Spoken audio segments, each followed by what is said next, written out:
Good morning.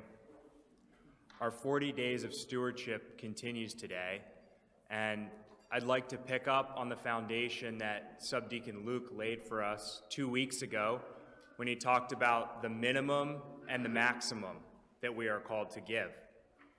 He also reminded us what a tithe is, giving 10%, the first fruits of our income, as well as our time and talents.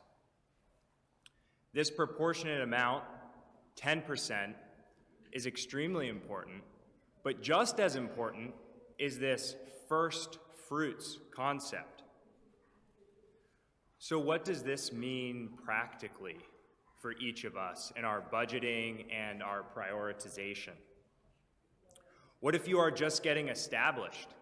Either just getting established in the sense that maybe this is your first year filling out a pledge card and carrying through on your pledge, or maybe you're a young single person or a young family and you have newfound financial independence and you're learning to keep up with all the competing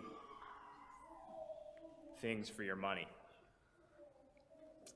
In the early centuries, the faithful brought forth to the temple fruit and crops of the new harvest. And we continue this tradition today, literally bringing fruit to church at the Feast of the Transfiguration.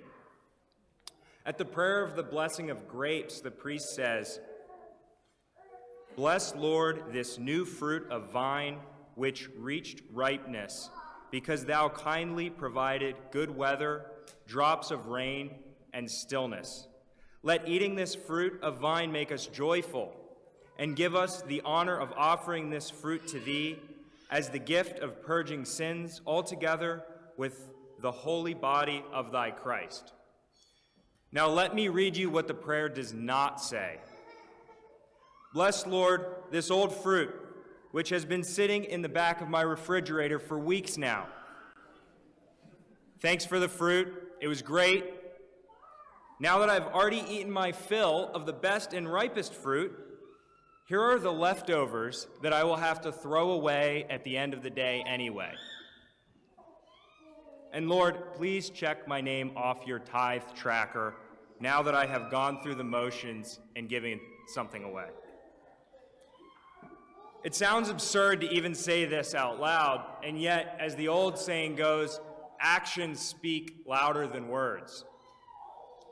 And how often have we acted out this second prayer, this false prayer, through the decisions that we make with our money? Do we give the first fruits of our income, or do we give the leftovers after we have already fed our worldly desires? When I was a teenager, I mowed lawns for money, and sometimes I'd come home at the end of a long day of work all proud of myself. "Dad, guess how much money I made today?" And somehow he always seemed to strike the right balance of celebrating in the fruits of my labor with me, while also reminding me that the first fruits should be brought to the temple. He gave me a warning that I still remember.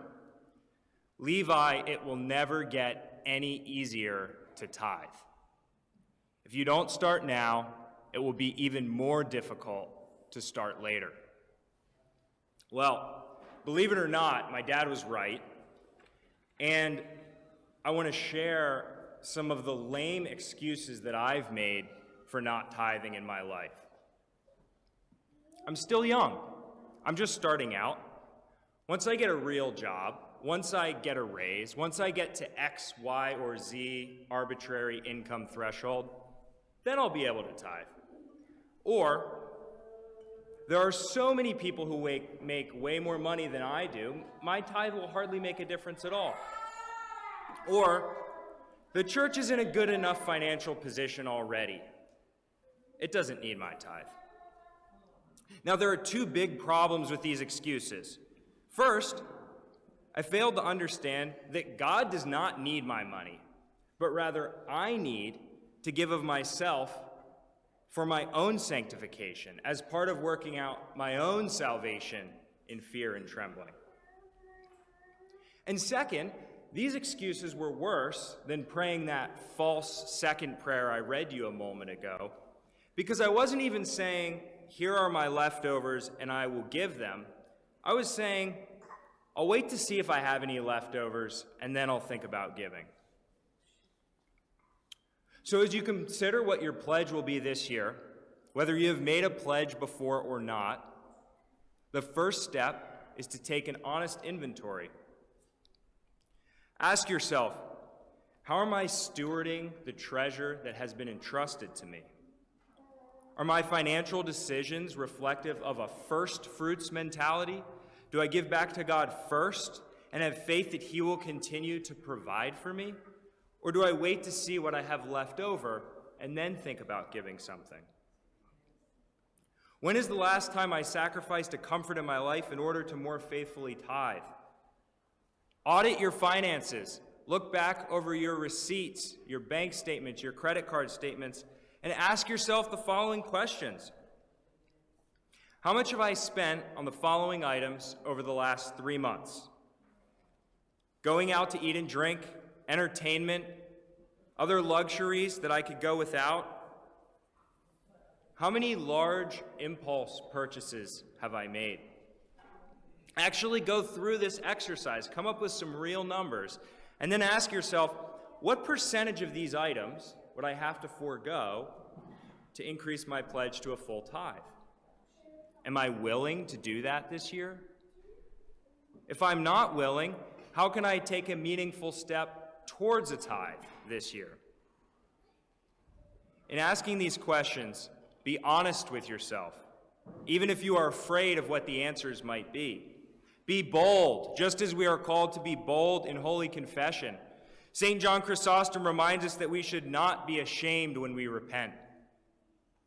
It is only after being honest with yourself and prayerfully discerning where you are falling short that you can begin the process of more fully living up to your tithe, and by the grace of God, God willing, eventually give an offering above and beyond a tithe. It will truly never get any easier, no matter how many raises you get, no matter how much money you make. St. Paul tells us, set your mind on things above, not on things on the earth. So let us follow the example of the widow in St. Mark's Gospel, who gave not out of her abundance, but out of her poverty. Let us not give of our leftovers, but of the first fruits of our harvest. For where your treasure is, there will your heart be also. Glory to Jesus Christ.